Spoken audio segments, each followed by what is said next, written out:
بسم اللہ الرحمن الرحیم۔ شروع اللہ کے نام سے جو بڑا مہربان نہایت رحم والا ہے۔ تعلیمات قرآن و اہل بیت کی تبلیغ و ترویج کے لیے ابو ابراہیم آغا علی روحانی کا ساتھ دیں۔ ہمارا یوٹیوب چینل خود بھی سبسکرائب کریں اور اپنے احباب کو بھی دعوت دیں۔ اعوذ باللہ من الشیطان الرجیم، بسم اللہ الرحمن الرحیم، الحمد للہ والصلاۃ والسلام علی اہلہا، اللہم صلی علی محمد وآل محمد وعجل فرجہم۔ محترم ناظرین و سامعین، السلام علیکم ورحمۃ اللہ وبرکاتہ۔ آج کی نئی ویڈیو کے ساتھ حاضر خدمت ہے، میں ہوں علی روحانی اور آپ دیکھ رہے ہیں ہمارا آفیشیل یوٹیوب چینل۔ محترم ناظرین و سامعین، آج کی ہماری جو ویڈیو کا عنوان گفتگو ہے، موضوع گفتگو ہے، وہ دراصل دو چیزوں کی بابت جو ہے نا بہت زیادہ سوال پوچھے جانا، یا دو ایسی چیزیں کہ جن کی بابت لوگ بہت زیادہ مومنین جو ہیں، عام فہم مومنین مجھ جیسے طالب علم جو ہیں، وہ پریشان اور حیران بھی ہو جاتے ہیں غالی صفت لوگوں کے سوالات کی وجہ سے۔ وہ دو چیزیں کیا ہیں؟ وہ دو چیزیں یہ ہیں کہ ایک تو سورہ مبارکہ بنی اسرائیل میں آیت نمبر 80 جو ہے سلطان النصیرہ والی، اس کی بابت بہت زیادہ، مطلب یہ تو آپ دیکھیں کہ یاری ہو گیا، اسپانی گروپ ہو گیا، دیگر اس طرح کے وہ ہو گئے، وہ اس چیز کو، اس آیہ مبارکہ کو بہت زیادہ بطور دلیل پیش کرتے ہیں کہ جب ان سے کہا جاتا ہے کہ اللہ رب العزت کے علاوہ کسی کو ہم و غم دور کرنے کے لیے پکارنا، شدائد و مصائب دور کرنے کی استدعا کرنا، حاجات طلبی کرنا، تو یہ کیسے، کس طرح سے، یعنی کسی امام سے ثابت نہیں ہے۔ تو جن دلائل کا سہارا لیا جاتا ہے ان میں سے ایک یہ آیہ مبارکہ ہے، اور ایک آیہ مبارکہ ہے کہ جس میں جناب یوسف علیہ السلام کے برادران ہیں، وہ اپنے بابا جان یعنی جناب یعقوب علیہ السلام سے فرما رہے ہیں، کہہ رہے ہیں کہ بابا ہمارے لیے اللہ کے ہاں مغفرت طلب کیجیے۔ اچھا، اور جو دوسری چیز ہے وہ یہ ہے کہ توسل شخصی یعنی وسیلہ شخصی کے سے اختلاف کرنا یا اس پہ ایمان نہ رکھنے والے کو شیعت کا اسلام سے ہی یہ غالی صفت لوگ جو ہے باہر قرار دیتے ہیں، خاص کر شیعت سے۔ وہ کہتے ہیں جی کہ شیعہ ہو اور وسیلہ شخصی کا قائل نہ ہو۔ حالانکہ المکتب میں ہم نے اس کے اوپر الحمدللہ تفصیلی باب باندھا ہے، اور ہم نے ان صاحبان کی بھی توجہ دلوائی ہے کہ جو وسیلہ شخصی کے قائل افراد کو جو ہے وہ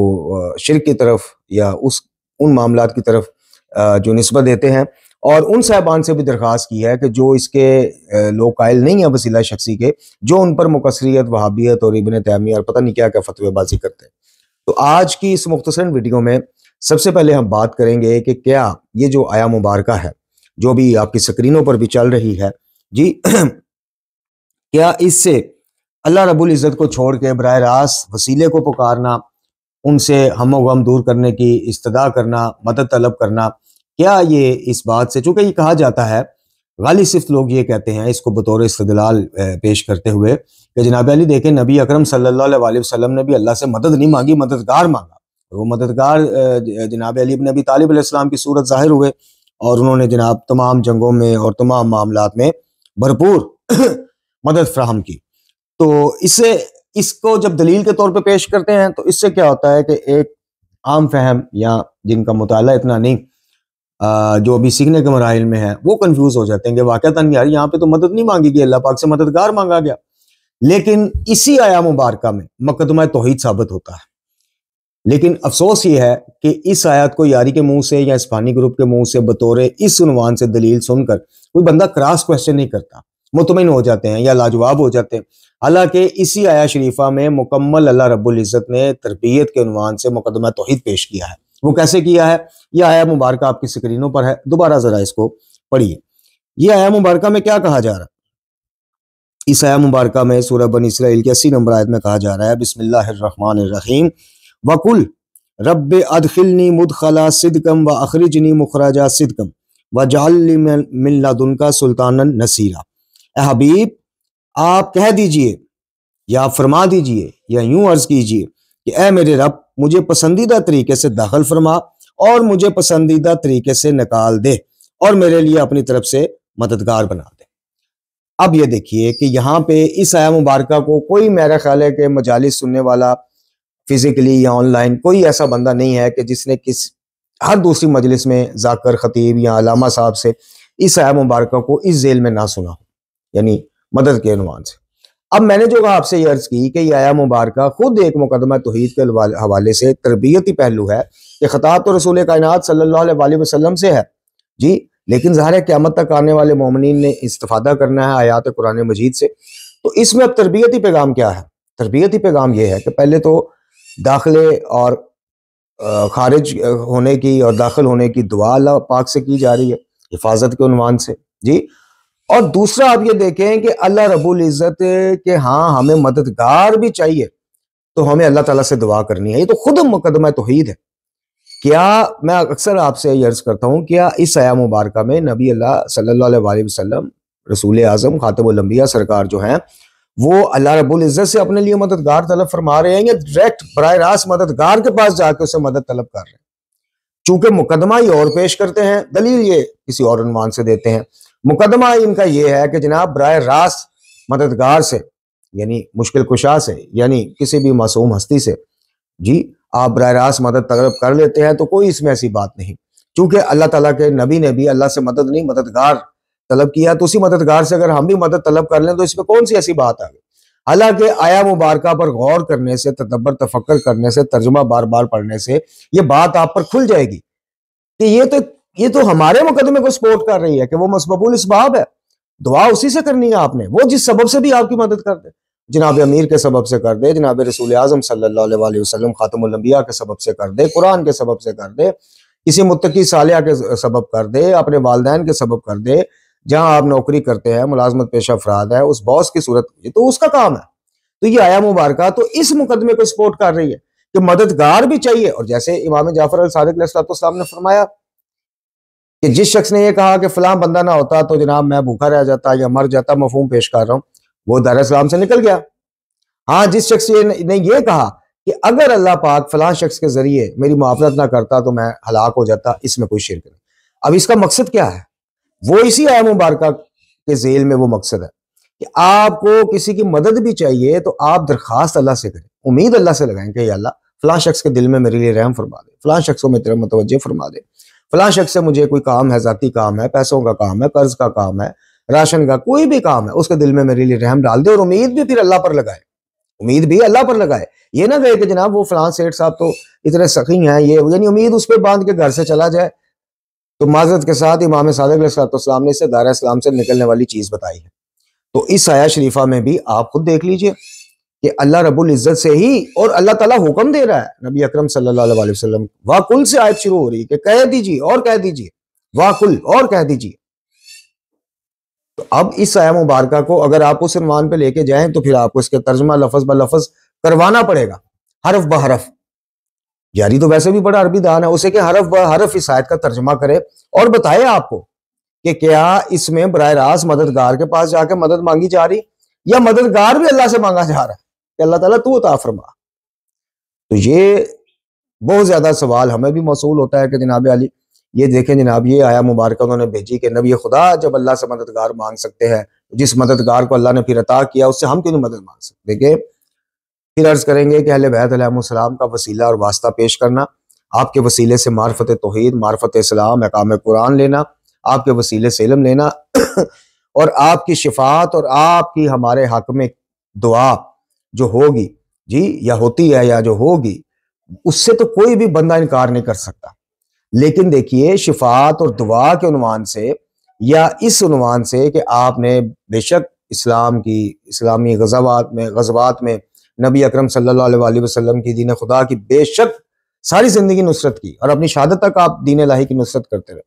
لیکن کیا یہ بات اس چیز کی ہمیں اجازت دیتی ہے کہ ہم آپ امیر المومنین کی سیرت چھوڑ دیں؟ یعنی آپ تو جب پکاریں رب کو پکاریں، جب دعا کریں اس سے کریں، اور ہم جناب خود سے ہی ایک قیاسی عقائد گھاڑ لیں کہ جناب ان کو پکار لیا چونکہ اللہ تعالیٰ دے بیٹھا ان کو سب کچھ اور اللہ کو پکار لیا. نہیں میرے دوستو، اس آیہ شریفہ میں بھی اللہ تعالیٰ سے ہی مددگار مانگا جا رہا ہے. اچھا اب اسی طرح وہ جناب یعقوب علیہ السلام کے بیٹوں نے جو اپنے بابا جان سے کہا اس حوالے سے کہ جناب ہماری جو ہے اللہ تعالیٰ کے حضور مغفرت کی دعا کیجئے. اب وہ بھی آپ 98 نمبر آئے تھے جی، وہ آپ وہ بھی دیکھ لیجئے کہ اس میں کیا کہا جا رہا ہے کہ اے ہمارے بابا ہمارے گناہوں کی معافی مانگیے، بے شک ہم خطا اور بہکے ہوئے ہیں، یعنی ہم خطاوار ہیں، بے شک ہم خطاوار ہیں. مفہوم پیش کر رہا ہوں کہ ان کے برادران یوسف نے کہا کہ قالوا یا ابانا استغفر لنا ذنوبنا انا كنا خاطئین، کہ بے شک ہم خطا کاروں میں سے ہیں، آپ اللہ کے حضور ہماری بخشش مانگیں. تو بتائیے کہ کیا جناب یعقوب کے وسیلے سے اللہ سے گناہوں کی معافی چاہ رہے ہیں؟ اپنے حق میں دعا کروائیں، التماس دعا ہے، اس کو آپ التماس دعا کہہ سکتے ہیں نا. جناب یعقوب سے اللہ کو چھوڑ کے براہ راست، اللہ کے وہ نبی وقت تھے، براہ راست رزق، روٹی، اولاد، شفا، اس طرح کی چیزیں تو نہیں مانگی. دعا تو نہیں اللہ کے چھوڑ کو براہ راست ان سے مانگی، جیسے ہمارے یہاں بڑے بڑے امامہ پوش کہتے ہیں یا کاشف الکرب والے کلمات کو دعا کا نام دیتے ہیں، نادر علی کو دعا کا نام دیتے ہیں. تو یہاں تو دعا کا ذکر ہی نہیں ہے، تو التماس دعا ہے کہ اللہ کے حضور آپ دعا کیجیے. تو میرے دوستو، باتیں کچھ ہوتی ہیں،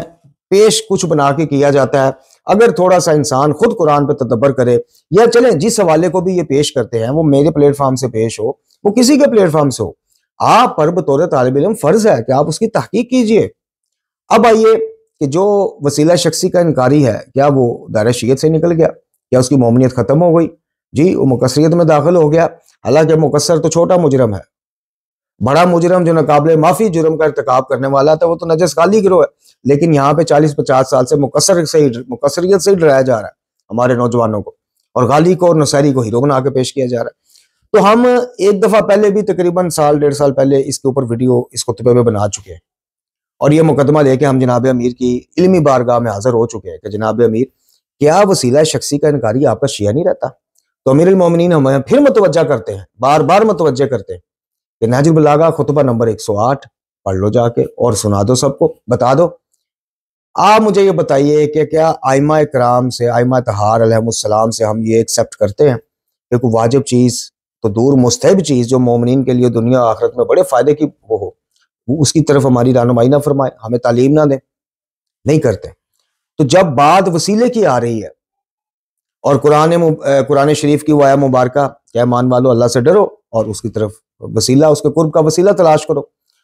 اور وسیلے کے عنوان پہ یہی آیت مبارک جب یہی معاملہ آتا ہے، جملہ یا علی مدد یا دیگر ان چیزوں کا، تو یہ آیہ مبارکہ بھی ساتھ پیش کی جاتی.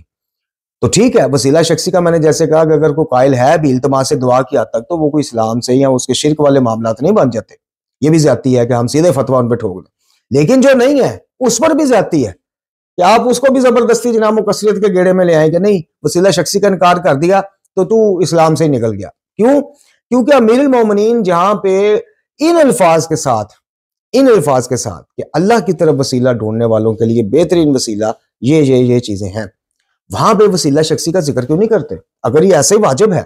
کہ اس کے بغیر شیعت ہے ہی نہیں، نامکمل کا شیعت ہی نہیں ہے، یعنی ایک بندہ جو وسیلہ شخصی کا قائل نہیں، اس کی شیعت ہی نہیں ہے جی ان کے نزدیک، تو پھر جناب امیر المومنین علی بن ابی طالب علیہ السلام باب مدینہ العلم، انہوں نے اللہ کی طرف وسیلہ ڈھونڈنے والوں کے لیے جو چیزیں بتائی اس خطبے میں، اس میں یہ توسل شخصی کیوں نہیں ڈالا اگر یہ واجب ہے؟ آئیے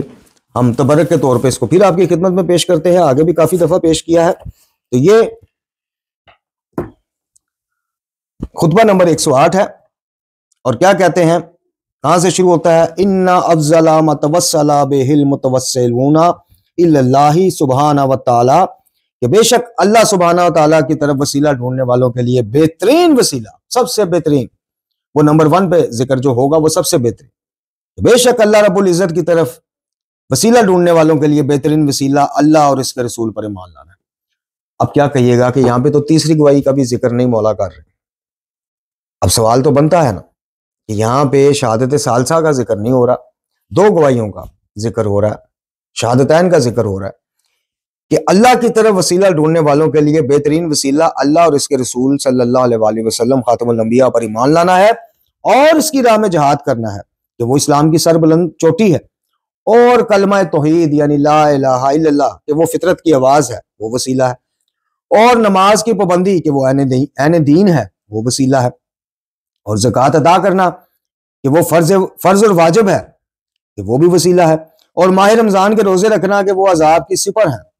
ڈھال ہیں، وہ بھی وسیلہ، اور خانہ کعبہ کا حج اور عمرہ بجا لانا کہ وہ فقر کو دور کرتے اور گناہوں کو دھو دیتے ہیں، وہ بھی وسیلہ، اور عزیزوں سے حسن سلوک کرنا کہ وہ مال کی فراوانی اور عمر کی درازی کا سبب ہے، اور مخفی طور پر خیرات کرنا کہ وہ گناہوں کا کفارہ ہے، یہ بھی وسیلہ، اور کھلم کھلا خیرات کرنا کہ وہ بری موت سے بچاتا ہے، اور لوگوں پر احسانات کرنا کہ وہ ذلت اور رسوائی کے مواقع سے بچاتا ہے، یہ بھی وسیلہ۔ یہ وہ وسیلے ہیں کہ جن کی طرف مولا علی علیہ السلام ہمیں متوجہ کر رہے ہیں۔ اب مجھے صرف ایک بات ٹھنڈے دماغ سے، بغیر کسی سائڈ پہ ہوئے، نیوٹرل بن کے سوچئے اور بتائیے کہ اگر وسیلہ شخصی ضروری ہوتا، واجب ہوتا، ہم بے شک، میں پھر عرض کروں گا کہ یہ توحید، یہ بھی ایک وسیلہ ہی ہے، یہ بھی مولا علی کے وسیلے علم ہم تک پہنچا ہے۔ ہم وہ بات نہیں کر رہے، ہم کہہ رہے ہیں کہ جس طرح غالی صفت لوگ اس کو واجب بنا کے پیش کرتے ہیں، تو کیا اس میں مولا ذکر نہ کرتا ہے؟ کیا کوئی ایسا واجب کام ہے جو ان کے امت کے لیے، بلکہ شیعوں کیا امت کے لیے نہایت باعث اجر و ثواب ہے یا ضروری ہے، اور اس کا ذکر نہ ہو، جبکہ بات اسی پر ہو رہی ہے، بات وسیلوں کے اوپر ہی مولا کر رہے ہیں۔ اور پھر فرماتے ہیں کہ اللہ کے ذکر میں بڑے چلو، اس لیے کہ وہ بہترین ذکر ہے، اور اسی چیز کے خواہش مند بنو جس کا اللہ نے پرہیزگاروں سے وعدہ کیا ہے، اور اس کے لیے اس کا وعدہ سب وعدوں سے زیادہ سچا ہے۔ نبی کی سنت کی پیروی کرو کہ وہ بہترین سیرت ہے، صلی اللہ علیہ وسلم، نبی کی سیرت کی پیروی کرو کہ وہ بہترین سیرت ہے، اور ان کی سنت مبارکہ پر چلو کہ وہ سب طریقوں سے بڑھ کر ہدایت کرنے والی۔ محترم ناظرین و سامعین، ہم دعوت فکر آپ کو پھر یہی دیتے ہیں کہ آپ خود بتائیے کہ ایک چیز اتنی واجب ہو کہ اس پر جو اعتراض معترض ہو کہ نہیں وسیلہ شخصی جو ہے اس کا میں قائل نہیں، میں اللہ کو ان ہستیوں کا واسطہ ضرور دیتا ہوں لیکن میں توسل شخصی اختیار نہیں کرتا، اس کو شیعت سے اگر نکالنا ہے تو پہلے پھر اس خطبے کو معذرت کے ساتھ نہج البلاغہ سے نکالیے کہ جس میں توسل شخصی کا ذکر ہی نہیں مولا کر رہے، تاکہ ہم جیسے طالب علم پڑھ کے علماء سے سوال نہ کریں، ان علماء سے سوال نہ کریں کہ جو علماء جو ہے خاموشی دھارے بیٹھے ہیں اور غالیوں نے دھگم بیل مچایا ہوا ہے۔ محترم ناظرین و سامعین، سلطان النصیرہ والی آیت کا ترجمہ پڑھیے، بار بار پڑھیے، اس میں اللہ رب العزت سے ہی مددگار طلب کیا جا رہا ہے، رسول اللہ صلی اللہ علیہ وسلم کی طرف سے، لیکن وہ بھی اللہ تعالیٰ کہہ رہا ہے کہ واکل اور کہیے، اور کہو، اور فرما دیجئے، یا یوں عرض کیجئے کیا ہے میرے رب۔ پھر وہ داخلے اور خارجہ اور داخلہ وہ راستوں کیا ہے کہ امن و امان سے، اور پھر جناب مددگار کی بات ہے۔ تو اللہ تعالیٰ خود تربیت متوجہ کر رہا ہے کہ مددگار بھی چاہیے تو مجھ سے مانگو۔ اور پھر اللہ تعالیٰ نے کیا بہترین جو ہے غزوات میں اور یہ جو جتنے بھی سلسلے جناب امیر کے ہاتھوں ہوئے ہیں، اللہ رب العزت نے بہترین نصرت دین کا کام لیا جناب امیر علیہ السلام سے۔ تو یہ آج کا مختصر درس تھا۔ امید ہے کہ جو اس بابت ہمیں سوالات بہت زیادہ موصول ہوتے ہیں واٹس ایپ پہ اور میسنجر فیس بک پہ،